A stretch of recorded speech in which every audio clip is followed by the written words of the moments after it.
আজ পিঠা সংক্রান্তি, তাই বাড়িতেই পিঠা বানিয়ে ফেললাম। দুধ পিঠা আর সিদ্ধ পিঠা। দুধ পিঠাটা আমি কীভাবে বানাচ্ছি তোমাদের সঙ্গে শেয়ার করছি।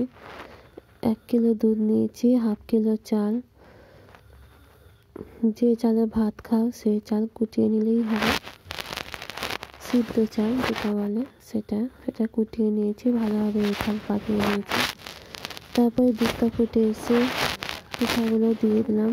পিঠাগুলো দিয়ে মাঝে মাঝে নাড়তে হবে, নেড়েও নিলাম। এদিকে সিদ্ধ পিঠা করবো, তাই মোমোর বাটিটা বসিয়ে নিয়েছি।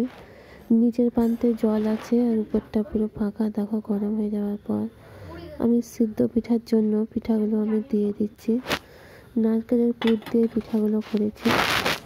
দিয়ে এই যে পিঠাগুলো তৈরি হচ্ছে তখনকে আমি এই দুধ পিঠাটাও একবার করে নেড়ে নিচ্ছি, নাহলে নিচে লেগে যাবে।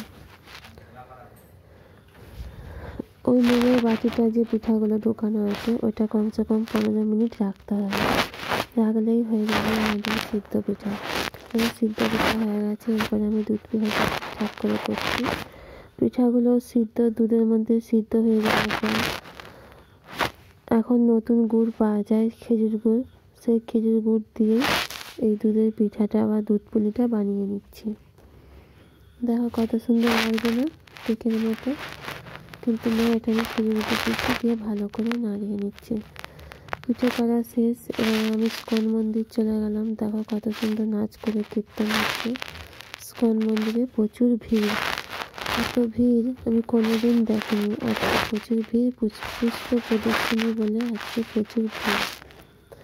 দেখো কি সুন্দর করে আরতি হচ্ছে। ঘরের সব কাজ সেরে তারপর আমি চলে গেছিলাম স্কন মন্দির। আমি আমার যা মেয়ে ভাসুর সবাই মিলে গেছিলাম স্কন মন্দির। দেখো কত সুন্দর, দেখে মনটা জুড়িয়ে যায়। তার মাঝে মাঝে আমি একটু করে ভিডিও করে নিয়েছি। প্রচুর ভিড়ে দেখো, অন্য দিনের থেকে আজকে প্রচুর ভিড়। দিয়ে স্কন মন্দিরে আরতি হলো, দিয়ে পুষ্প প্রদর্শনী হলো। কত ফুল দিয়ে ভগবানের সেবা করছে দেখছো, তোমরাও করো। প্রচুর ফুল দিয়ে ভগবানের সেবা করলো, আরতিও হলো, তারপরে ফুল দিয়ে সেবাও হচ্ছে। এদিকে একটি গুরুদেব চামর দুলিয়েই যাচ্ছে, এদিকে ফুলের প্রদর্শনী হচ্ছে ভগবানের। আমার ভিডিওটাই তোমাদের ভালো লেগে থাকে লাইক কমেন্ট শেয়ার করতে ভুলো না। জয় মকর সংক্রান্তি, রাধে রাধে, জয় শ্রীকৃষ্ণ। দেখছো কত সুন্দর করে ফুলের প্রদর্শনী করেছে।